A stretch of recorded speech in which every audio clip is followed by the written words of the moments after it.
Hey, it's Saturday, July 21st, 2018. This is All About Your Benjamins and your weekly mixtape and weekend review. Another Saturday on the patio, a little cooler than usual. The birds are chirping, it's beautiful out.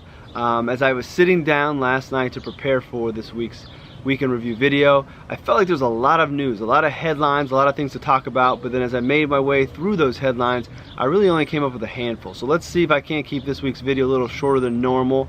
We're going to talk about the Fed, we're going to talk about politics, and work in a little bit of sports. So kind of some common themes over the last few weeks. Let's start with the Fed.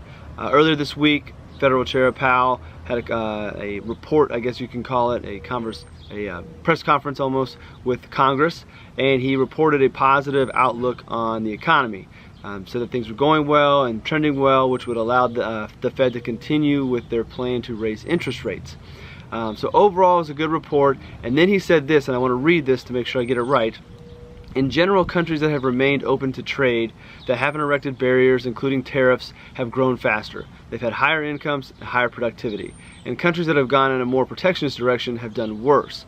Now, I don't know the question that prompted him to respond with this comment, but it's clear he's talking about the trade wars and tariffs and the possible impact on the economy, which would change their plan to raise rates with the Federal Reserve.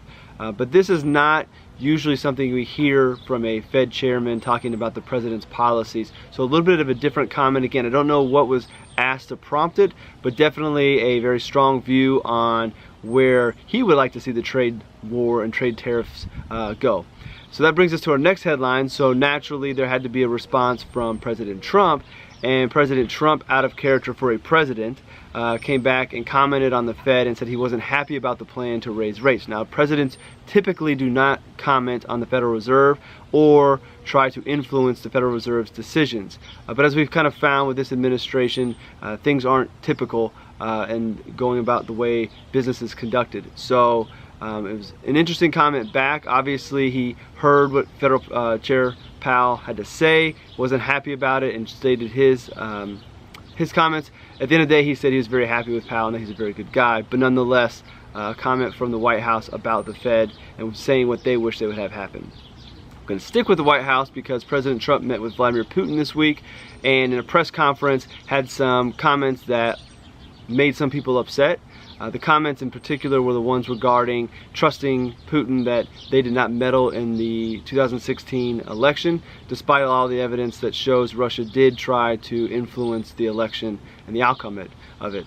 I'll leave it up to debate whether or not they were successful, but nonetheless, there's plenty of evidence that suggests they were infiltrating the election and trying to influence it. And initially, President Trump went against what his own FBI reports say and said he was going to trust and believe Putin. So made a lot of people upset, understandably. The next day, President Trump came back out and said that he misspoke, and when he said would, he should have said wouldn't. So this comment led to a lot of very funny tweets with people replacing would and wouldn't. It definitely changed the dynamic of whatever the statement was. So it was a pretty funny response to his comment. There's another meeting between U.S. and Russia in the works apparently, so we'll see how this saga continues. Our final headline, our friends at Wells Fargo are back in the news again for some shady, dare we say, illegal behavior. They are refunding fees to customers for products they didn't know they had, want, or understand. So one of the highlights they mentioned was some pet insurance. So basically Wells Fargo was charging customers for products that they didn't want or didn't need or didn't even understand, just continuing the poor behavior of this organization. It amazes me that one, people still bank with them. Two, employees haven't left. I can kind of understand that though, because you need a job. And three, that Wells Fargo is still able to operate as a bank and stay in business.